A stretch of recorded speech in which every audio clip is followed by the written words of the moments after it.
This podcast is brought to you by the IIEA, sharing ideas, shaping policy. A bit of deja vu repetition for those in the room. Just to say hello, most sincere welcome. I'm Barry Colford, the Director of Research here at the Institute. Thanks a million for being with us. Sorry for being a couple of minutes late. I'm going to hand over almost directly forthwith to our speaker and moderator. But before that, I want to ask the colleague Kai from the Konrad Adenauer Stiftung, who are sponsoring this event, to say a couple of words. And thanks for the partnership as ever. Thank you very much, Barry. Dear Roderick Kiesewetter, dear Mary Cross, dear Barry, dear Kian, dear guests, ladies and gentlemen, a very warm welcome also on behalf of the UK and Ireland office of the Konrad Adenauer Stiftung. It is great to be back in Dublin for an event that, from our perspective, is both very relevant and very timely. Very relevant because up until a couple of years ago, an event called Germany's Zeitenwende and the Future of the European Security Architecture probably would have not taken place either in Berlin or in Dublin. But due to circumstances that neither Germany nor Ireland chose, European security for at last 4 years now is at the very top of the list of priorities for both political decision makers and the wider public alike. Over these past 4 years, we have witnessed that no European country, big or small, militarily aligned or neutral, is immune to the ramifications of Russia's war in Ukraine, hybrid threats, or other crises in or around the European continent. That is why conversations around defense spending, societal resilience, and critical infrastructure have become much more prominent, and voices that have always reminded us of the fact that all of these aspects are quite critical, even in peace times, are now also a very fundamental part of these conversations we're having in Germany and Ireland, and we're very pleased to have one of these German voices in the room with us today. The event is also very timely, since these developments have led to a strategic rethinking and adjustment process in many European countries, including Germany and Ireland. In the past 6 months alone, we had the set out of a new national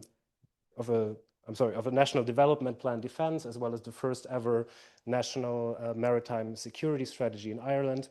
We have a new model of conscription in Germany, and also quite recently a new military strategy that has been presented by the Ministry of Foreign Affairs. And then there's of course also strategies that have been written and thought through outside of Europe, but will, if implemented, definitely also have effects on all of our countries over here. So that is why we're particularly looking forward to the conversation, which will be chaired by Mary Cross. We thank you all for being here and look forward to an insightful discussion that we are very happy to co-host. A word of thanks also to Barry and Kian for the excellent partnership with IIEA. We're very grateful for the partnership and look forward to future projects ahead. Thank you very much.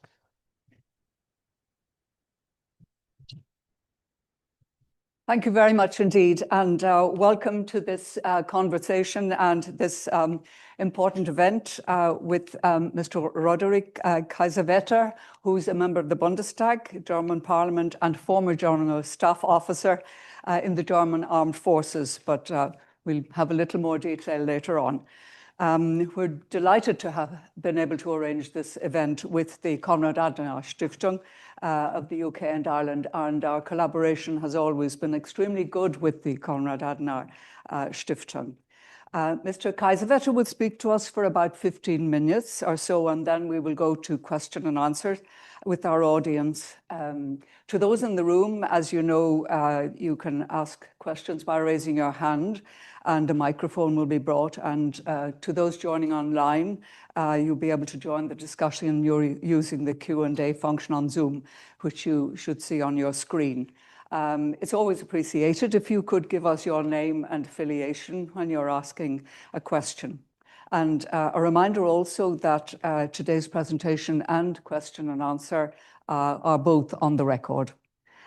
Just a bit of background. Obviously, as we're very well aware, in the light of the increasing volatile world order, the future of the European security architecture is very much back on the agenda, and indeed seems more pressing than at any point in recent history. After decades of reduced military spending across Europe, recent developments, including Ukraine, Greenland to the Middle East, as well as the rifts in the Transatlantic alliance, have prompted European states to reassess their own vulnerabilities and defence capabilities. And Germany's ambition to modernise its armed forces and to fully implement the so-called Zeitenwende can be described as the centrepiece of these efforts currently undertaken by governments both inside and outside of the European Union. So we'll be interested to explore what is the German perspective on the future of the European security architecture, which measures could and should be taken at EU level to complement national efforts. How can Europe's position itself effectively in the world on fire? And what role can militarily neutral states such as Ireland play in the bigger picture of European security? But now to introduce Mr. Kaiserwetter more properly. He has been a member of the German Bundestag since 2009 and is, as we mentioned, a former General Staff Officer of the Bundeswehr. He currently serves in the Committee on Foreign Affairs. He is also a substitute member of the Subcommittee on Arms Control and Proliferation Control, Non-Proliferation and International Disarmament, as well as the Subcommittee on Crisis Prevention, Strategic Foresight, Stabilization and Peace Building. That's certainly a very extensive involvement. And furthermore, he is the Vice Chair of the Working Group on Foreign Relations of the CDU-CSU Parliamentary Group. He's very often quoted in newspapers and on national television. He was educated in the University in Munich and also in the University of Texas. So he has had a background in the US. He has also just recently, just overnight in fact, and we pay great tribute to your stamina in coming here today. He's just back from a week in the United States, and that I think is very interesting. Of course, what we are discussing is the German Zeitenwende and also the first national defense strategy that was launched in April. So, Mr. Kaiserwetter, the floor is yours, and we look forward very much. Yes, please. I think it's easier. Ladies and gentlemen, thank you, Mrs. Cross, for this so kind introduction and for the invitation. Dear Barry Colfer, ladies and gentlemen, I really feel honored also to be a guest of your Institute of International and European Affairs. And having said that, it is also for me really an incentive to listen to you afterwards, because you're at the eve of your European presidency. And I believe this will be a very important one, because we have so many challenges, not only transatlantic challenges, but also challenges on our continent. And I have experienced during my military career 2 times the excellence of Irish officers and NCOs at the buildup of the interim military body in Brussels. This was 2000 to 2002. And in operations, the EU4 Althea in Butmir in Bosnia-Herzegovina. And this was really excellent, because this was different from UK or France or Poland. It was fully, I would like to say, motivated by improving European Union means, and not by balancing between European Union and NATO and so on. So this was true European, and I learned a lot, not only at that time. If I may, I also would like to express my gratitude to the Adenauer Foundation. I just coming from an event or several events in Philadelphia and Washington, DC, where also the Adenauer Foundation was bridging amongst European and German interests and American expectations to Europe. Therefore, I would like to state that as we gather here today, it is a historic moment that we have to be clear about the change. We have to depart from comfortable illusions we had in the past.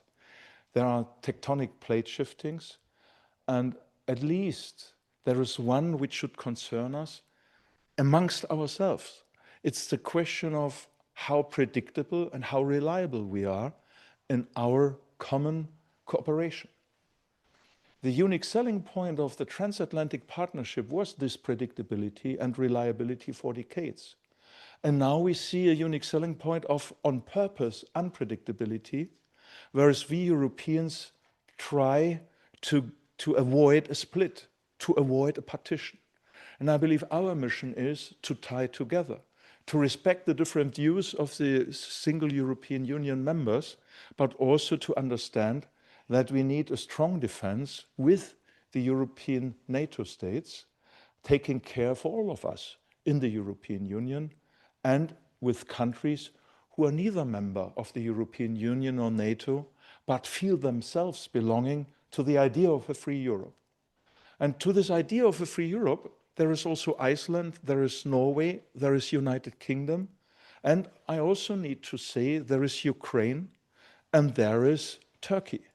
And we all together, combined, create an attractivity where this continent is attracting also some countries who are not allowed to do that. I talk about Belarus, for example, which is having a population who voted against the president with a vast majority.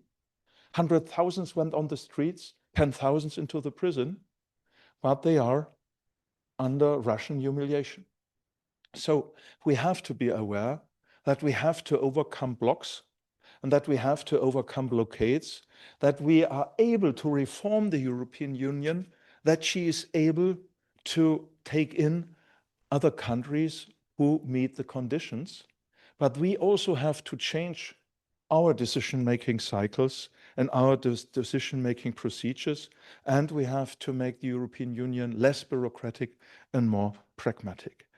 For me as a German, we had the gift of unification, but this gift of unification was also based upon the willingness of freedom of other European nations leaving the, I would like to say, Pax Sovietica, which wasn't a peace. And these countries seeked the umbrella of the European community and now Union, with its freedom of movement, with its freedom of enterprise, and they search protection by NATO to attract international investors. And we have to be aware that we Germans were very reluctant in opening the European Union and widening NATO. These countries wanted to become NATO members, not NATO wanted to be enlarged. And this we have to say very clear to those populist, I would like to say, movements who make us believe that Russia feels, I would like to say, circumvented by the widening of NATO to the east. First, we created the Russia-NATO Founding Act. First, we created Partnership for Peace with Russia. First, we created to open G7 to G8 before we gave Hungary, Czech Republic, and Poland the ticket to a NATO membership. We have to remember this.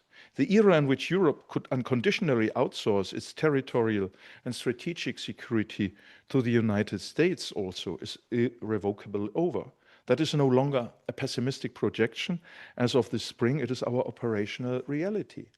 And countries like Ukraine have a choice now, because they have, due to their innovation and also due to our support, but more due to their willingness to survive, not to hand over territory or people to Russia, they have now a choice.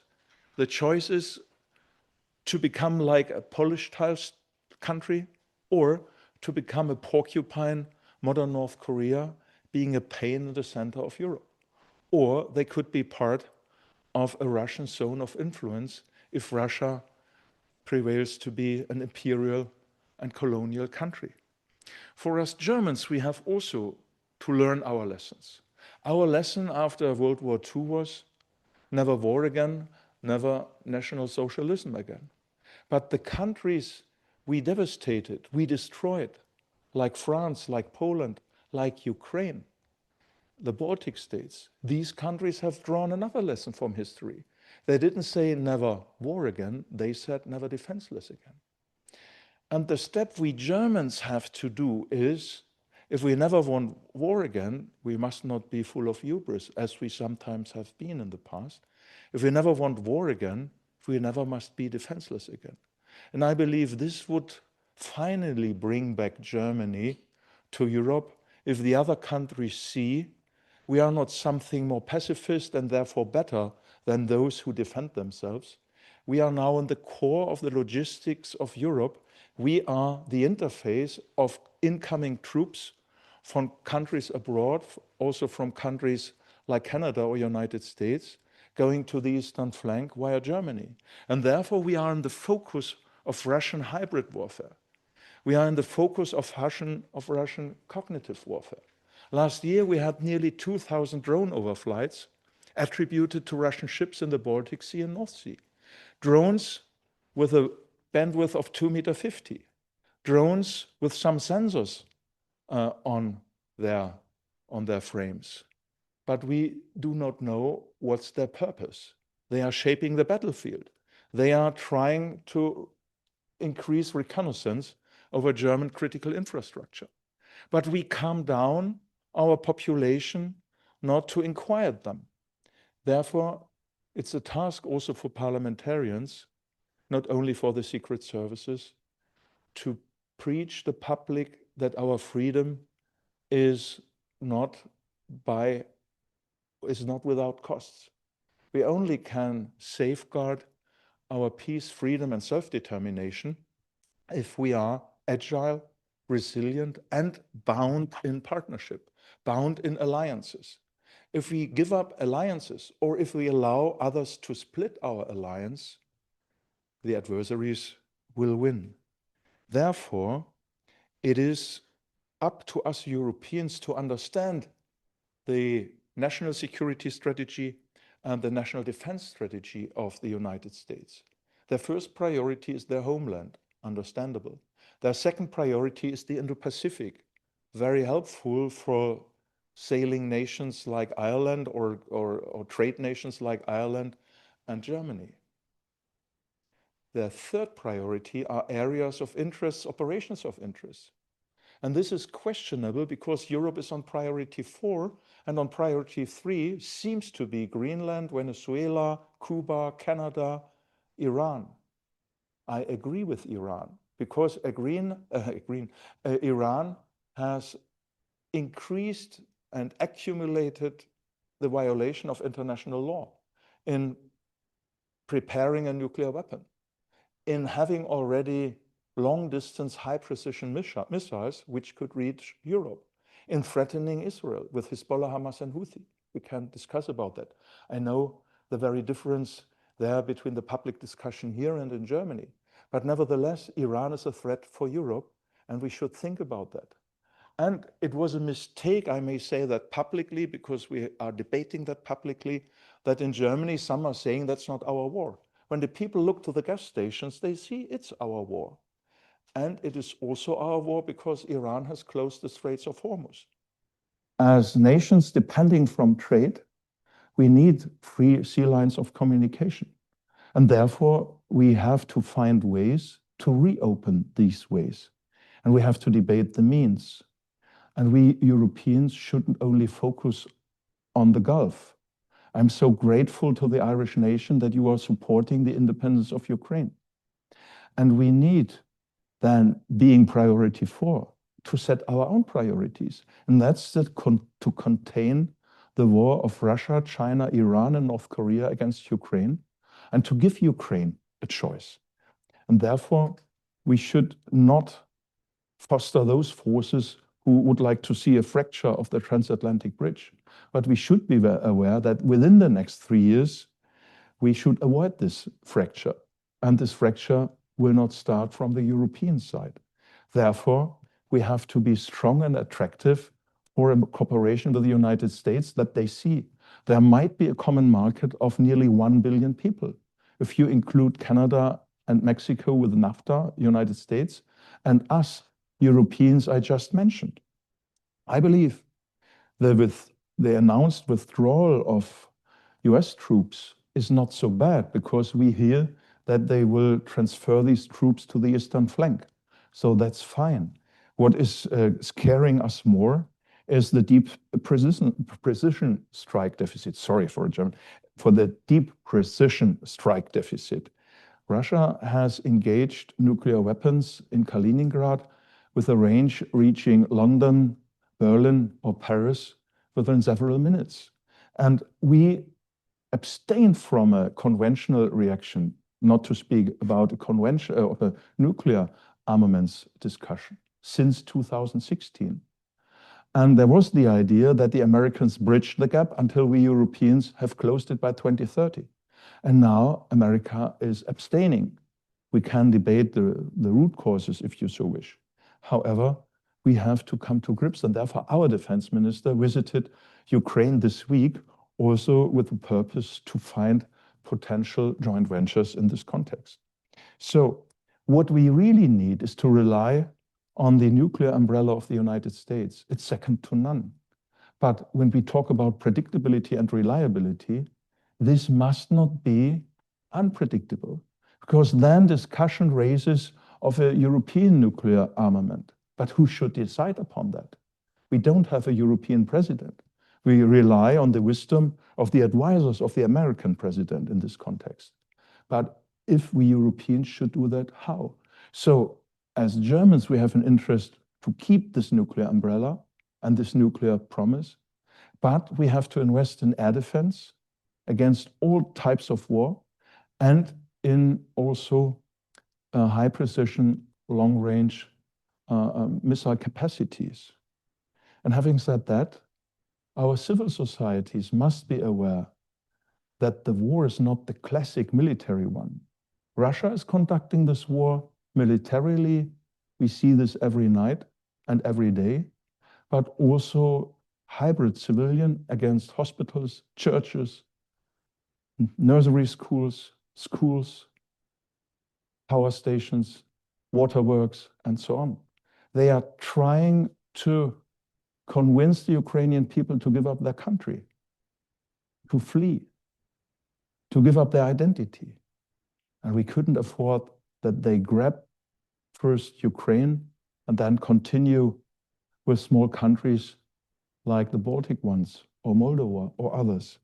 Therefore, we have to be aware that this war is not only a military one, it's not only a hybrid civilian one, it's also a cognitive war.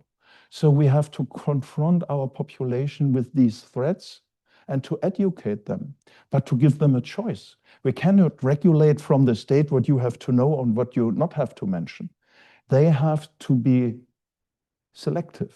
They also should say, no, we do not agree, but we have to conduct the debate. And we in Germany avoid this debate with the so-called alternative for Germany. Some podiums say we are AfD free. I always say, why? Why do we shy the debate, the dispute with this party? We have to debunk them. We have to debunk their narratives. And it is not a sign of quality to single them out. We have them to confront with our questions and with the reality on the Ukrainian ground. This party in Germany will probably assume the position of a prime minister in one of our states by autumn this year. Yes, the results will be horrible, but we cannot do anything against the majority. Democracies are processes, and these processes could abandon itself. And therefore, we have to strengthen the arguments of those who would like to defend the democracy. And the alternative for Germany is offering an alternative which led Germany in the disaster between 1870 and 1940. It was German engineers, art and technology, and combined with Russian resources. And then the fascists attacked the Soviet Union after we have exploited the treaty. So we have to be very careful with these narratives. And this is also amidst conventional parties in Germany. A former chief of defense, who headed also the military committee of NATO, was with me on a podium and said, Russia is our most important neighbor. The countries in between in the past always had a choice. They tended to Germany or to Russia. We have to overcome this former imperial German thinking. We have to be aware of this bloodlines of Timothy Snyder in between. And therefore, for me as a German parliamentarian and former officer, this is not an alternative. but we have to debunk it. We have to debate this publicly. We see similar forces in other countries in Europe. Next year, we will have elections in Poland and in France.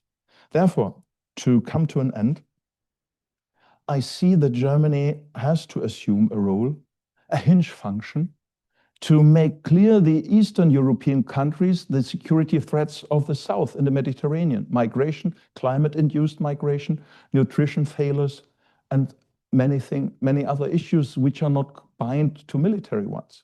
And we have to help to understand in the Mediterranean the security needs and threats, not only of Ukraine, but of the Baltic states, Poland, Czech Republic, Bulgaria, Romania. And Hungary. We have to be very aware. And that we have a chance of understanding that it is possible to return to, I would like to say, rationality, if I may say this, is Hungary. My mother is stemming from Hungary, so I may say that. Ladies and gentlemen, to conclude, I believe we need to increase trust amongst European nations. We have to invest in diplomacy and strength to create smart power. Military power will not prevail. Soft power alone will be a punching ball of adversaries. So strong power is smart power, but only in combination with diplomacy and military strength. And to resume the idea to widen the European thought is that we have to build upon those countries who find our rules attractive, who want to become part of it. Therefore, we have to reform and to be more open. In this sense, I very much welcome your criticism, your thoughts, your ideas, and I'm looking forward to the discussion. Thank you so much. I'm grateful. Thank you. Thank you. Thank you. Thank you very much indeed, Mr. Kaiser. And that was an extremely interesting presentation of current German thinking, and I think we really appreciate that. Just while people are formulating questions, perhaps I could ask you, the German government has committed huge quantities of money to defense, and for the first time, we have a self-standing defense strategy. How quickly do you think they would be able to implement the strategy for the armed forces? Where can the capabilities be found? Can they be found in Europe or in the United States? And I think you have yourself expressed concern that the United States has powered through a lot of its capabilities, particularly the Tomahawk and the Patriot missiles. Are you confident that you can build up the necessary capabilities as fast as you would like?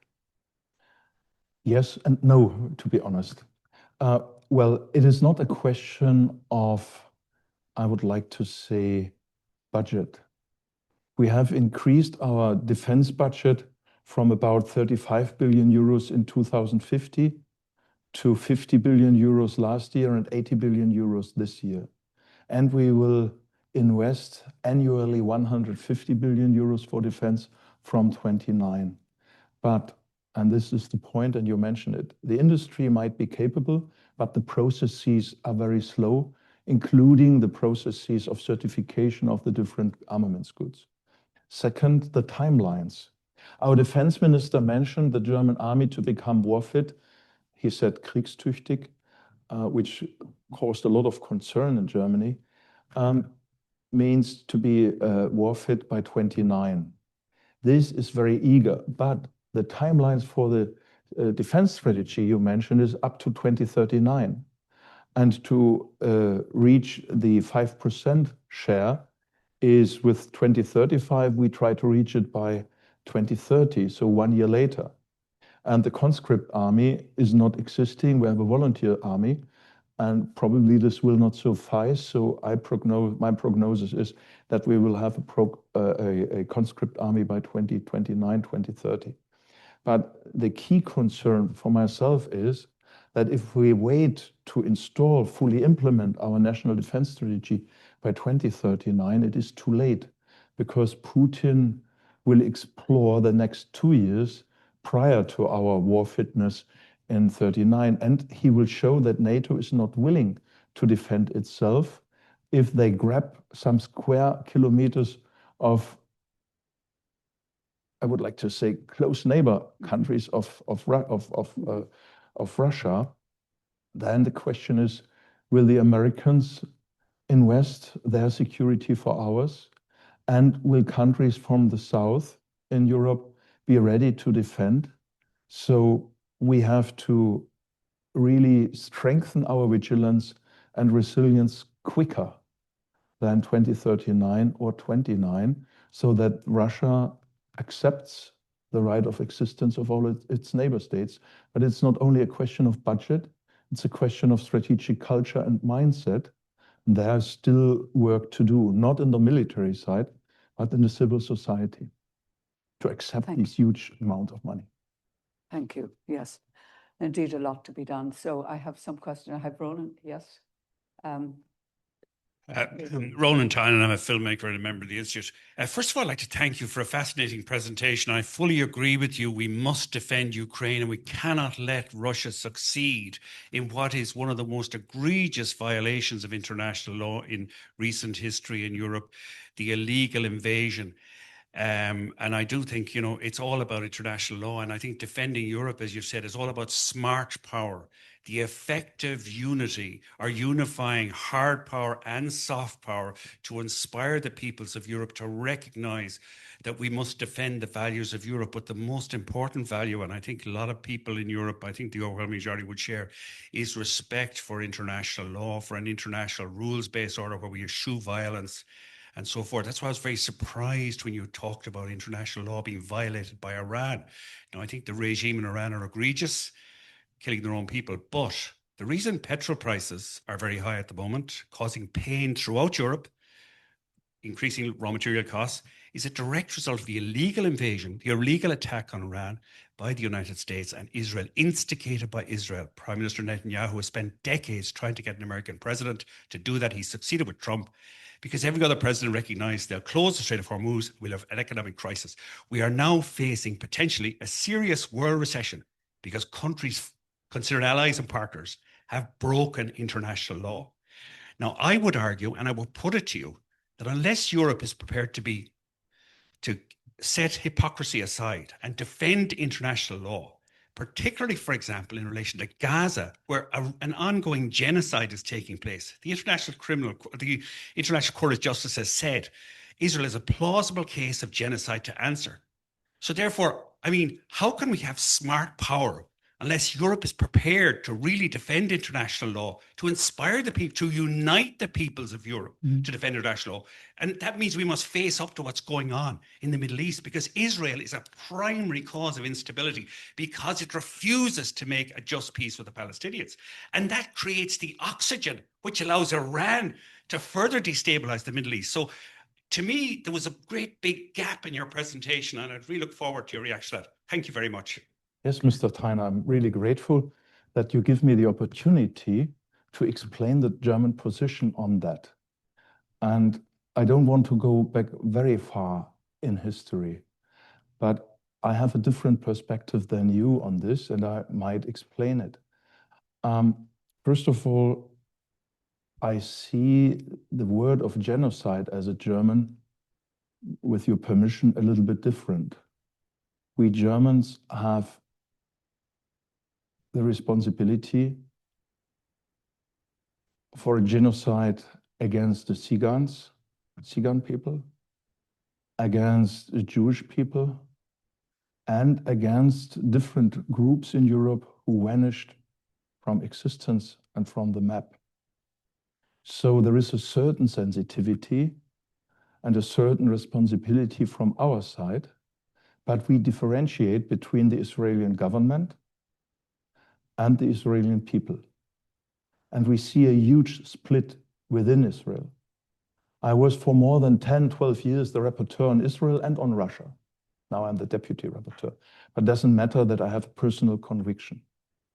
And the root cause is even in the starting day of Israel, when the protector UK failed to help to install a Palestine state, which was also envisaged in 1948. And with the very first day, Israel was attacked.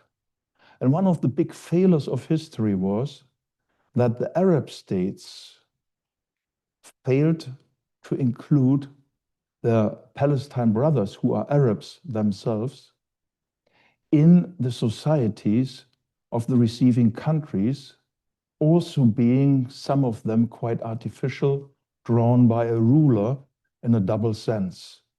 Drawn by a ruler in a double sense.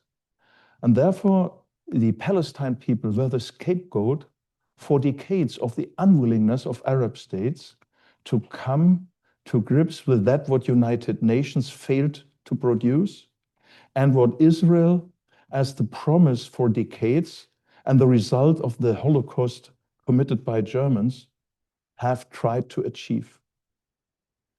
And inside the Israeli society, there is such a split that we have a government relying on extremist people, extremist ministers, who do not accept the right of existence of people not having the Jewish citizenship, Israeli citizenship, for example, in the West Jordan land. So we have to be very careful and must differentiate. And Germany is not supporting the idea of the settlements. We are against the settlements in the West Jordan land. But it is also true that from 1996, 2000, 2006, and 2008, the Israeli government, at that time a much more moderate government, offered to the Palestine authorities independence, withdrawal, and much more. And always, at that time, PLO and other authorities destroyed that and gave not the opportunity to find peace amongst the Palestine people and the Jewish state. This really, now what we see is a result. And what we also see, the root cause of the 7th October, followed by the 8th of October, where Hezbollah then forced more than 60,000 Israeli people to resettle. They became displaced persons in their own country. And we Germans always look with the New Testament of the Bible. But in this region, the Old Testament is working. And therefore, we should be careful in applying everything we have achieved in Central Europe, which not always was possible in this region. Now, where I agree with you, Iran has, from the very beginning of the revolution, started to declare Israel has no right of existence. Many countries of the world declare that this country has no right of existence. However, they did everything to bring this into practice. They started to roll out Hamas, Hezbollah, and Houthi. They started to produce ballistic missiles with a reach far more than necessary for self-defense.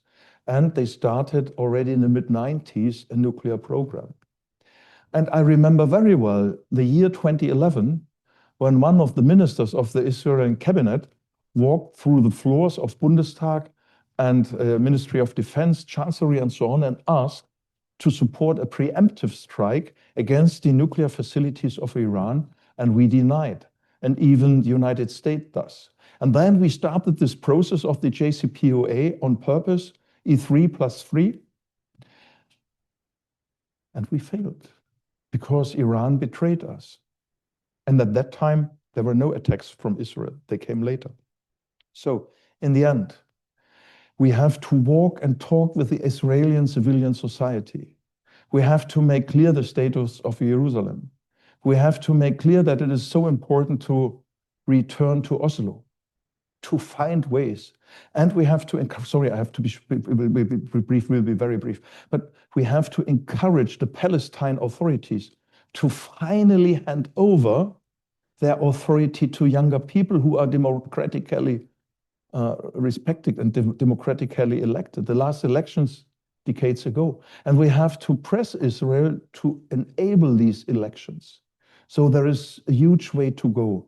And I hope that my too long explanation gives an insight of what is moving us and me. Thank you. I think we did very much appreciate your explanation. As you can see, it is an issue, as you already were aware, it is an issue that is much debated here. So I'll take a couple of questions together. I have quite many. I have Michael here, Tony here, and sorry, and three. We'll take three together here, and I have three more. So Michael. Thank you very much for your presentation.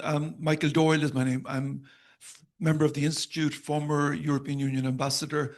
And I should also acknowledge today that I'm speaking partly in my capacity as a member of a steering team for a group of over 450 European former ministers, ambassadors, senior officials, who for the last year have issued 8 public statements seeking to urge European Union leaders, both at institution level, and I'm sure you're aware of our statements, including we have a group of former German ambassadors. I mean, we're seeking to get economic pressure put on the current Israeli government to change its position towards the Israeli government. To put pressure on them to change their position towards alleviating the appalling situation in Gaza and with annexation. And I'm very glad to hear your remarks about how Germany is very opposed to that. I mean, I would wonder as well, we're all aware of Germany's Staatsräson, and I think everybody in Europe is committed to the security of Israel. But I wonder, is continuation of the current approach of dealing with Israel the best way to achieve that? Perhaps taking from the title of today's talk, maybe it's time to consider a Zeitenwende in the approach to the current Israeli government. Because you could say that the security of Israel has been very much damaged by the current Netanyahu government. Anti-Semitism has risen largely because of that. It's not for the reasons that are often espoused. So, and again, I say this as somebody who grew up in an Ireland. Michael, if you could make it short, because we haven't a lot of time. We have very many. Very good. Yeah. Okay, I'll leave it at that. Thank you. Thank you very much. And Tony, and we have another question here, and I have several online. So Tony. Thank you, Roderick. Tony Cudmore, former Defence Forces and currently with Maynooth University. Just a question in relation to the treaties, and there's a lot of talk about perhaps not so much adjusting the European treaties, but reviewing how we're interpreting 42.7 and 222 in relation to both mutual defence and solidarity. Would be very interesting to get a perspective on what the German views and expectations are in that space. Thank you. Thank you. So, Roderick, would you take a third one here? Yes, sure. Yes. Thank you very much for your presentation. Rory Mulcahy. I'm currently unaffiliated, but I just finished a research internship at the Centre za Evropska Politika in Belgrade. So I'm just going to move to that area. You know, obviously you have experience in Bosnia, so I don't need to talk to you about the issues with, you know, militarization and fragmentation in the Balkans.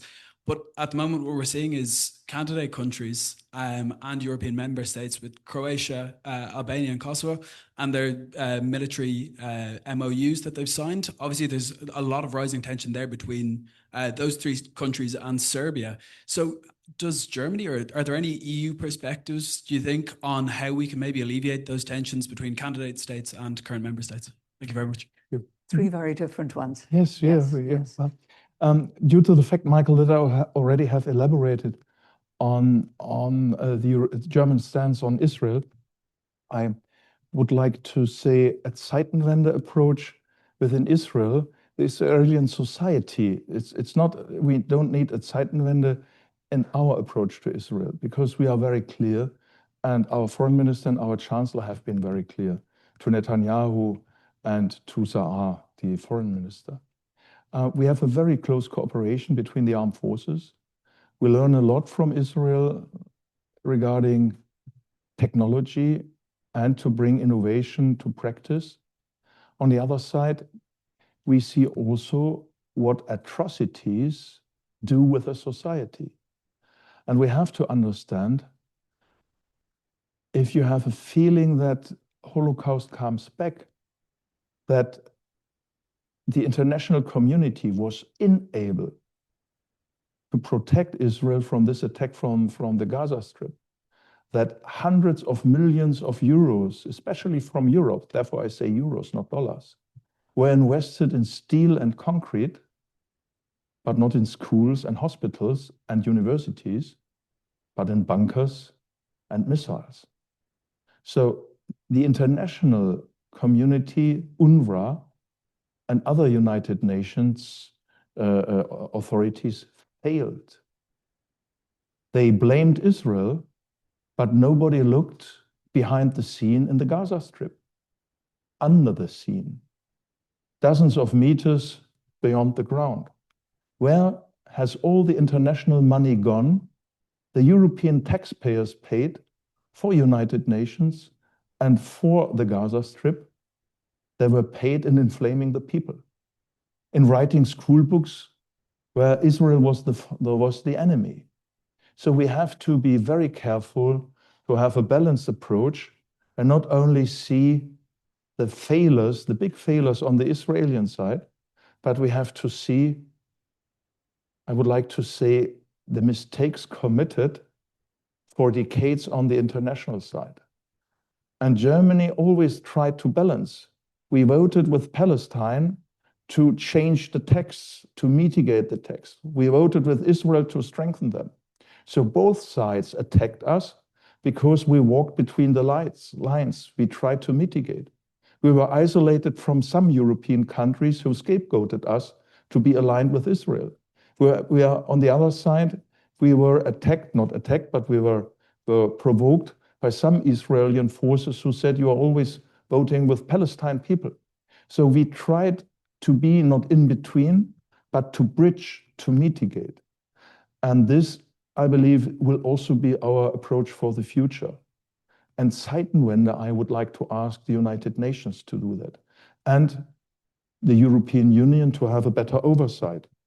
And this brings me, we can talk about after this, this brings me to Tony, adjusting. Well, it's very interesting. Article 5 of NATO is much weaker than Article 42.7 of European Union. Article 5 of NATO, it's sufficient if you say, oh, we are sad about the situation in Ukraine. We are sad about the situation in Lithuania. Sorry, we withdraw our brigade, but we stand with you. This is not our idea, but Article 5 is not compelling us to act militarily. Could also be a declaration or silence. Whereas the European Union affords, it's the former Article 10 of Western European Union, where also Ireland was present, that we really have to defend. But the power of the different organizations is inverse. It's the opposite. NATO is very strong, and the European Union, as regards military, has the European battle groups never employed, never. Therefore, I believe we should think about Berlin Plus, which means the DSACEUR is conducting military operations of the European Union if it is unanimously decided on both sides. But since 2004, this was EUFOR Althea, where I worked with Irish officers and NCOs, non-commissioned officers, in Budmir. In 2004, we took in Bulgaria, Romania, and Cyprus into the European Union and sidelined Turkey. And so since then, there was a blockage between Cyprus, North Cyprus, Greece, and Turkey for this EU-NATO cooperation. I believe we need to invest diplomacy in that to overcome this.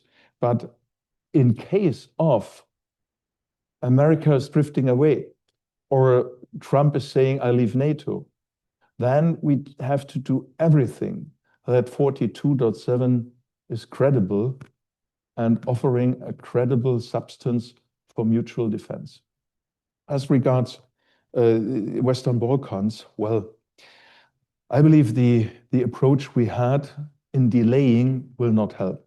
The European Union is not able to receive further member states unless reforms. Quality majority votes regarding common security and defense policy, a stronger European Parliament controlling the Commission and the Council, and also, well, I would like to say a stronger political responsibility if we vote a president or a president-type leadership of the European Union, perhaps combining the Council and the Commission under the control of the European Parliament. Then I believe it would be helpful, and then you will be open. Nevertheless, we should, this is a proposal, we should start the European parliamentary elections in 29 now to prepare that these countries in the Western Balkans, the 6 countries, and Ukraine send members of parliament with no right to vote, but as observers to prepare the membership between 29 and 34.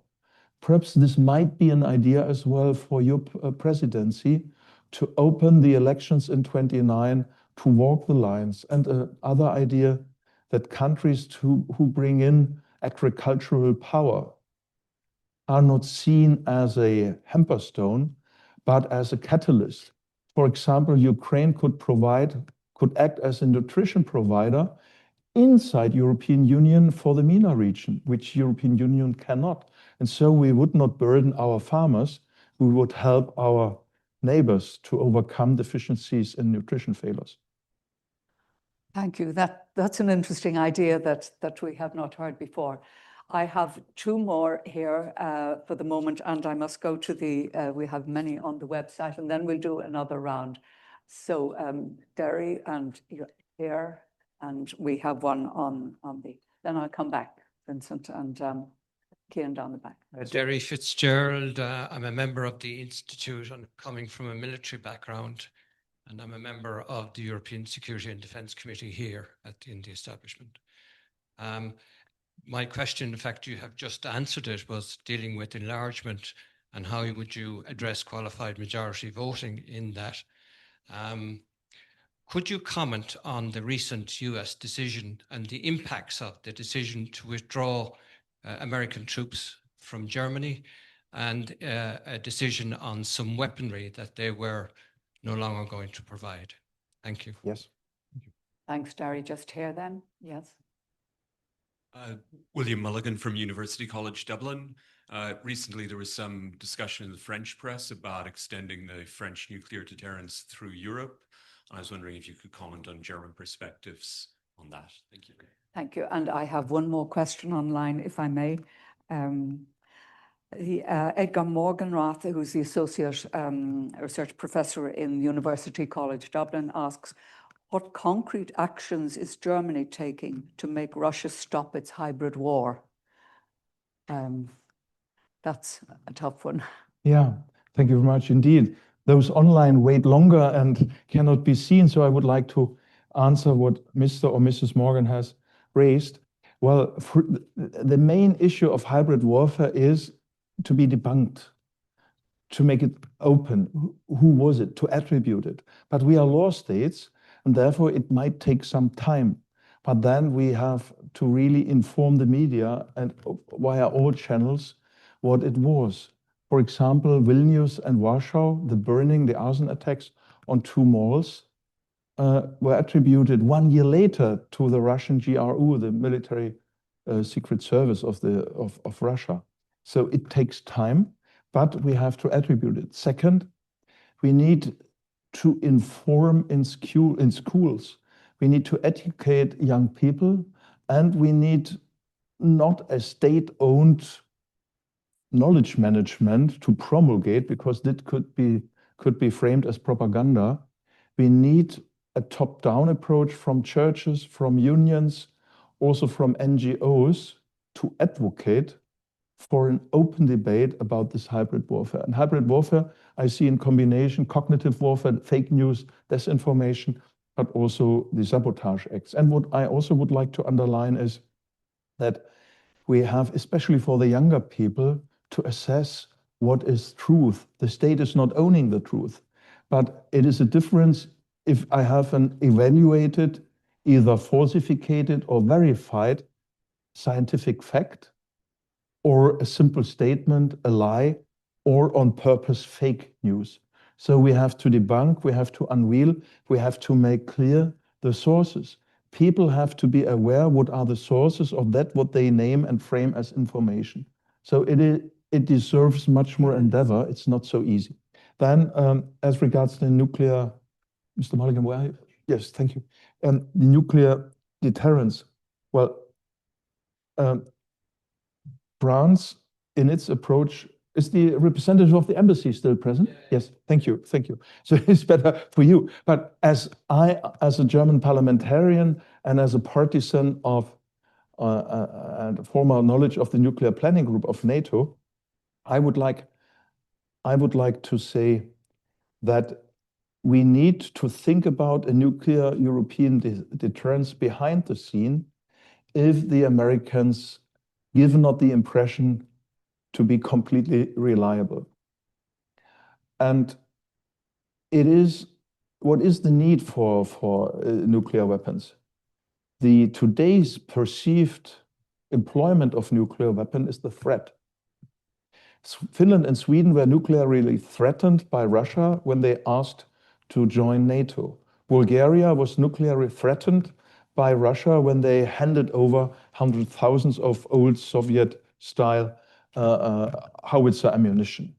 Germany was threatened with nuclear means when we started to think to improve the Zeitenwende, and we abstained to deliver modern tanks, modern howitzers. So we only delivered in these months, in the beginning of the year 23, 1 year too late, only 18 Leopard tanks and 14 howitzers on a length of 1,200 kilometers front line. So Russia was very effective in this threat against Germany. So therefore, the nuclear deterrence also must include strategic communications and not only the technical solution. Second, nuclear threat only can be counter-threated, deterred, if you have a second strike capability.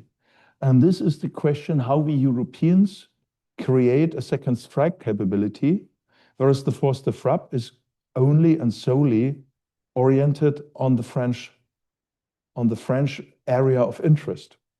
And therefore, it is very worthwhile to discuss with France whether they are willing to create a second force beyond their national deterrence for Europe with the European financial instruments. Germany is ready to do this. We are also ready for nuclear sharing, but we are not ready to give up what we have built with the United States. There are some countries like Belgium, the Netherlands, Italy, Turkey, and Germany who stepped in for all other NATO countries to take over the nuclear umbrella by dual-capable aircrafts.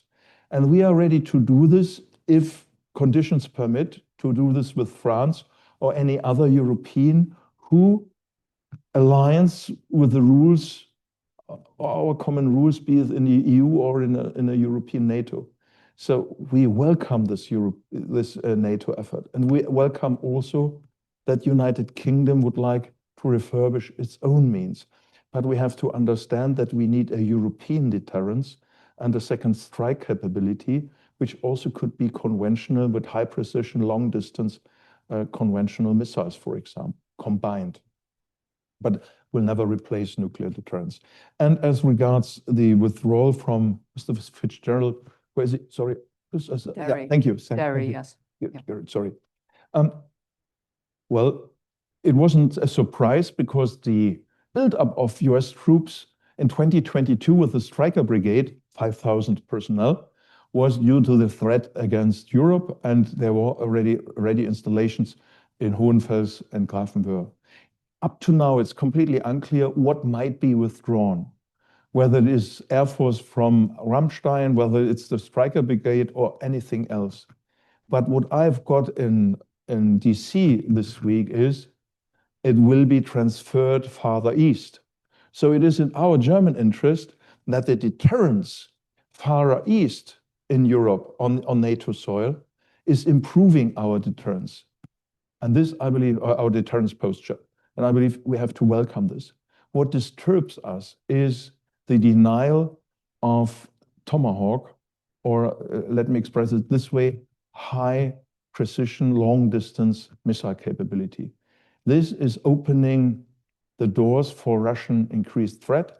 It is opening the doors for appeasement inside my country, because now we hear, oh, if we abstain from positioning that, let's negotiate with Russia. What should we negotiate about if we don't have anything in the hands?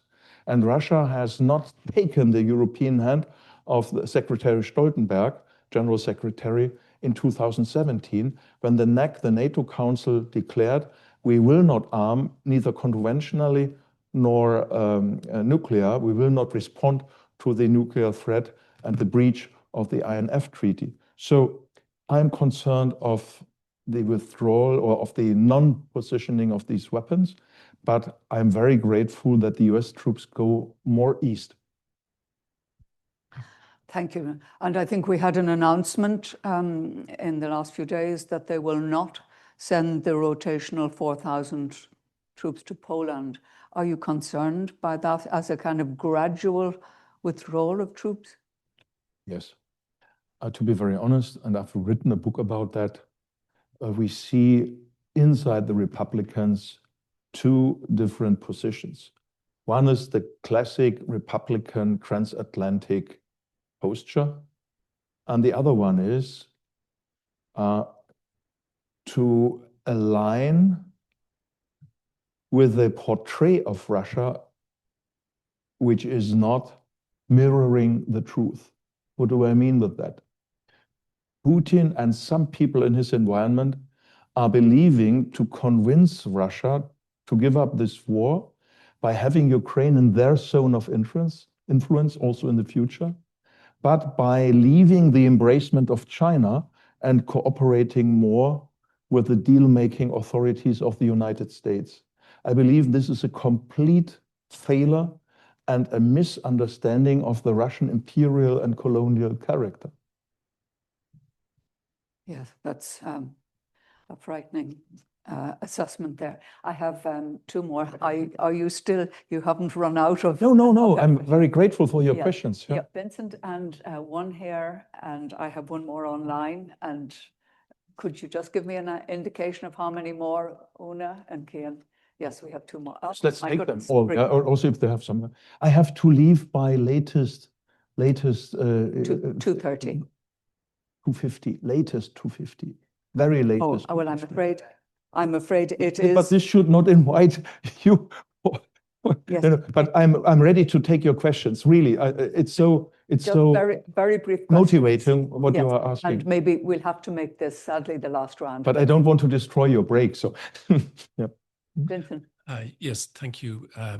My name is Vincent Boland. I'm a journalist. I'm a newspaper columnist, and I have two things I just wanted to raise. First of all, on conscription. How willing are young Germans going to be to sign up to the new German army, and will other European countries have to do the same thing? And the second thing is, Gerhard Schröder has been mentioned by Putin as a possible mediator on the Ukraine conflict. And I see today that Merkel, her name has been floated as well, because I think Schröder is absolutely not acceptable to Ukraine or to much of Europe. So I'm just wondering, is there any update on that? And is she a likely or a potential mediator with Russia and Ukraine? Thank you, Vincent. I had another question at the back there. And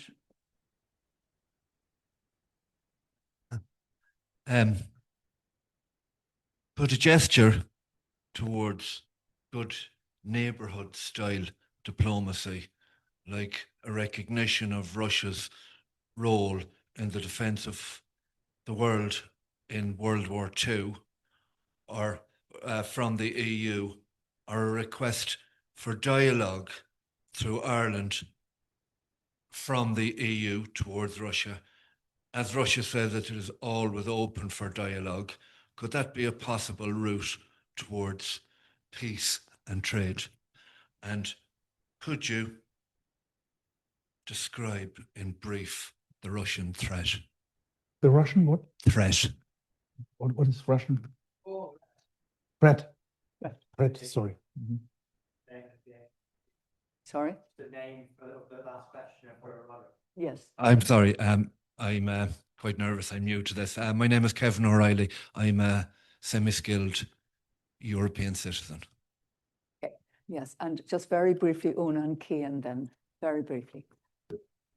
Thank you for such a stimulating exchange, which is my question really relates to a side issue you mentioned, which was about the next European Parliament elections and the idea of giving more power to the European Parliament to control the Commission and the Council. I'm sure the European Parliament would be delighted with that extra power of control, but I can imagine their immediately next question would be, what about the European Council, the heads of state and government? It's not much use having control of the Council if they have to follow anyway what the European Council tells them to do. Thank you. Thanks, Un. Okay. Okay. My name is Louise Etchingham, and I'm an individual contributor. Previously, I worked in Brussels for a few years for Taipei office and the European Parliament and international relations. My question is just about the issue of ports and harbours, because I'm curious to know if there's much discussion in Germany over the subject of ownership of the ports and harbours, and is this reflected in your, your high-level policies? Because it's only been recently, or I suppose since the recession, that a lot of ports, for example, Hamburg, during the recession, the Eurozone recession, were purchased by a Chinese company. And the same with, it's replicated in Rotterdam, Athens, Antwerp, Barcelona, I believe. So, yeah, I'm just curious to know if there's any discussion about this. Thank you. Cian, I don't know, is yours a burning question, is it? Okay, thank you. I'll just give one here. It's a question, but I'll just give it as a comment from Cambridge University students poll. Did Germany under Chancellor Olaf Scholz neglect the European dimension by focusing too heavily on coordination with the Biden administration over military support for Ukraine? And could Germany have done more to mobilize its European allies? I just give that as a comment. So I know you are under pressure, so if you could deal. If there's any question, yes. I try to be brief, but I don't want to shy away. I would start with you regarding this so-called ownership. Well, the harbor authorities of Trieste in Italy on purpose sold some years ago parts of their harbor to the Hamburg Harbor Authority because it was China-free. And now they are really upset. In 2022, I witnessed, as a member of parliament, that 6 ministries of all 3 governing parties and our 2 secret services recommended not to sell parts of a Hamburg harbor terminal to China. The chancellor decided, he has always, a chancellor, male, female, and so on, has the last decision authority. And they decided against the advice to sell it. And in addition, he sold it, or he gave the permission to sell it. He's not the owner, but he gave the permission to sell it prior to his first visit to China.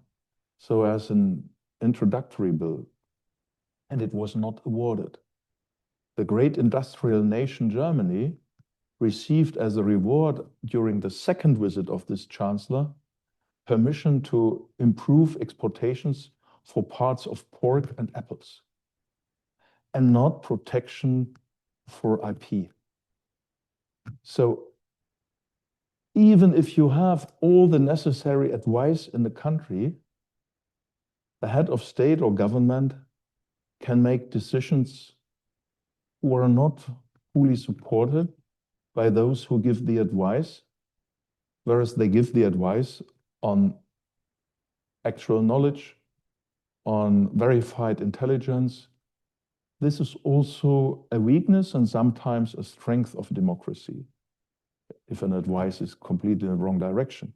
But this is really a challenge, and this has affected also the efficiencies the efficiency of cooperation with other harbors in Hamburg. So we are aware of that, but it is very difficult to rewind this. On the other side, we have started to take out in 5G, in the telecommunication and in the railroad company, all 5G devices from China very costly. The process will be finalized by 28. And it started in 21 to include this Huawei, CTE, lobby work. And then we changed it in 24 to put all these things out. So it's too costly sometimes to try to please adversaries. To European Parliament, European Council control. Well, yes, ma'am. The European governments representing the Council are elected by parliaments and sometimes also by the population. So they used, or they should be used, to parliamentary control, and the Council should not abstain from an improved parliamentary control. It doesn't help if the Parliament makes decisions, requests, or has knowledge which they would like to see in other authorities. The three pillars of the European Union, and you could take also the court as the fourth pillar and the budget control as the fifth pillar, they should cooperate even-handed. But those who are representing by votes the electorate, they, I believe, should have the upper hand, the control. As regards the good neighborhood, it was your question and the Russian threat. You spoke about Russia's role in World War II. That's really an issue in Germany because we always mix Russia with Soviet Union. Auschwitz, the concentration camp, was not freed by Russia. It was freed by a Ukrainian division. Our parliament, you find signatures in, still restored from scriptures from Soviet soldiers. Most of them name cities of Ukraine. So the army of Zhukov and the army of Konyev was consisting mainly of Ukrainian troops. And therefore, we should be well aware that the Soviet Union has lost about 27 million people in the Second World War, not all caused by Germany, but for example, we killed 8 million civilians on Ukrainian soil, we Germans. And we killed more than 3 million Belarusians on Belarusian soil. And we are responsible for that. And therefore, we should not say, because Russia has freed us, we should not help Ukraine to fight. This was Soviet Union, which, supported by the United States Land and Lease Act, was able to confront Hitler and Germany with capabilities Soviet Union alone never would have had. So the Allies helped Soviet Union to contain and defeat Germany. It was not the Soviet Union alone, it was this Land and Lease Act, which tremendously helped the Soviet Union to overcome this horrible invasion by Germany. And as regards what you mentioned for dialogue, and also I come then up to Winston's question regarding Schröder and Merkel. First of all, we Europeans have tried to support Ukraine, but less than they needed. And we have not helped to contain Russia. Because as one mentioned, you mentioned, Scholz was so close to Biden and not encompassing a European strength. And I remember very well when Scholz at the gate in Washington in spring 24 said, if the Americans don't invest the $60 billion, we European can't. Why should 350 million Americans invest in a war on European soil where the Europeans abstained to invest the 60 billion euros? This was the huge failure of Scholz. He's criticized by many things, but I believe this financial issue convinced Trump to pursue a strategy we now see. And Ireland, yes, why not? But it should be not a single country, because the single country could be put under pressure. It should be the European Union. Why not Kaya Kallas? Or why not a combination, but not a nation? And this leads me also to the question of Russian threat. I mentioned the cognitive warfare. I mentioned the hybrid warfare, the destruction, the sabotage acts. And I would like to say the horrifying war crimes in Ukraine, also the search of houses, the detainment of children. And that's the reason 10,000s of children are detained to Russia. And that's also giving Ukraine the will to fight. It's like it's a post-heroic society. They don't want to fight, but they want to live for something where the Russian threat is against peace and freedom and self-determination. Peace is not an armistice, and we should not mix peace with armistice. Peace is always bound with freedom. It's not only freedom of speech, it's freedom of choice, protect borders, and also the freedom to choose an alliance or a non-alliance. Mediators. Schröder, I believe, is very close to Putin, has earned millions with him. I believe that he will not be accepted, not only in his own party, but he will not be accepted in other European countries for this purpose, and especially not in Ukraine. Angela Merkel, well, some months ago, she shamed and blamed the Baltic states that they were responsible for the war Russia is conducting against Ukraine, because they should have, or they might have shied away from additional negotiations. I believe this is legend pure, and I'm not in favor for a German negotiator. Why? Because we cannot afford another German Sonderweg. We have had Nord Stream 1, we have had Nord Stream 2. We have hampered Georgia and Ukraine to join the membership action plan. We have hampered, unfortunately, together with France, we have hampered to arm Ukraine, to have a double approach, Minsk 1, Minsk 2. So Normandy 4 was not arming Ukraine, it was helping Donetsk and Luhansk republics in the aftermath, not at that time. So I believe a non-German negotiator might be more respected also in the European environment. Yeah, thank you. Very interesting questions. Yeah.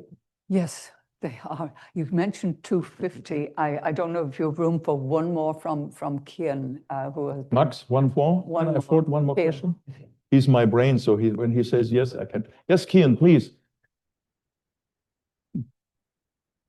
Kian, please. Thank you very much. So my name is Kian. Sorry, Kian, if you stand up, we might hear you better. Sorry.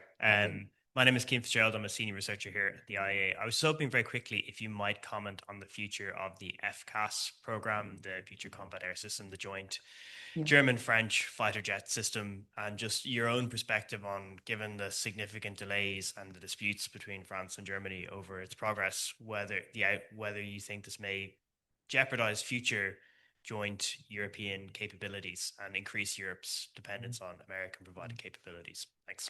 Thanks, Kian. FCAS Future Combat Air System. The Future Combat Air System, and I suppose the air strikes. Yes, it's really cooperation between France and Germany, but also cooperation within the European Union. Yeah, it's a trilateral project of France, Spain, and Germany.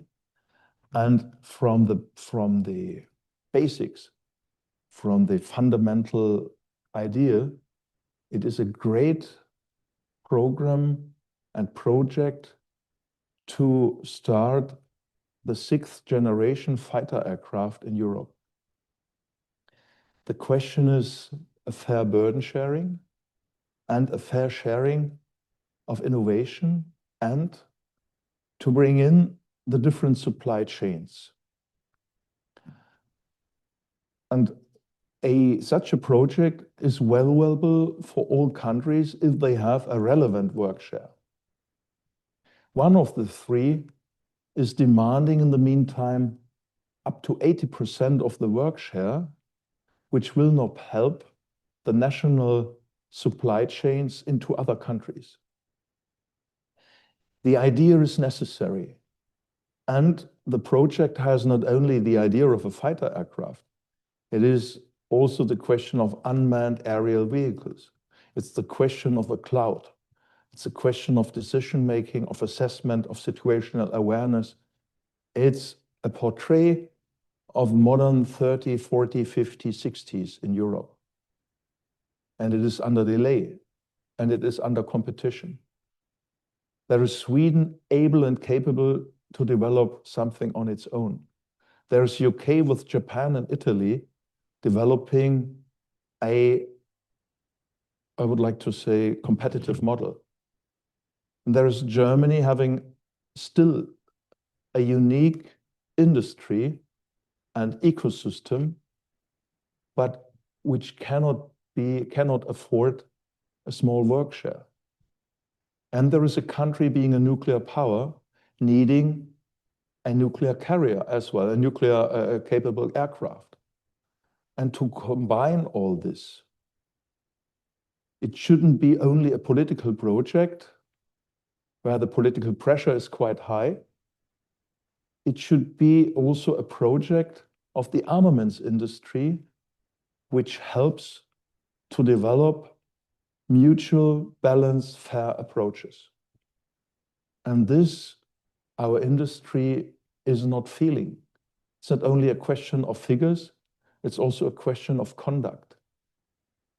And my fear is that we waste time and that at the end we get something, but which might be outdated or is not interoperable or is not competitive to others who are faster, and I would like to say who are more humble and decent in the mutual cooperation. And therefore, I hope that the Élysée and the Chancellery and also Spain find something which is bridging the current impasse. I hope for that, because we Europeans need to be competitive, and we should also think that there are other areas. Look to South Korea and Japan, especially South Korea, what they have achieved together with Poland due to German reluctance in 22 or German hubris in 22. So I cannot give any advice, but I rather tend to a more humble and decent approach, strengthening each other instead of insisting on a work share which other supply chains might destroy or might bring other supply chains in competitiveness. I think we would support you in your wish in that regard, and we have brought it up very close to 250. Can I thank you most sincerely, Mr. Kaiserwetter? You have given us an extraordinarily wide range and depth of views from your perspective. I think we really benefited from your political insights, your knowledge from the committees in which you are closely involved on a regular basis, and it has been really invaluable to us here. As we've said before, we are at the periphery of Europe. It's given us an understanding from a country at the heart of Europe. And thank you most sincerely for your time. It has gone beyond. We could have kept you longer, but I really would like to express our appreciation, and to the Konrad Adenauer Stiftung for bringing you. We hope it's your first visit to Ireland. We hope you will be back again. Thank you so much. Thank you. Really appreciate it. Thank you. Really. Thank you. This podcast is brought to you by the IIEA, sharing ideas, shaping policy.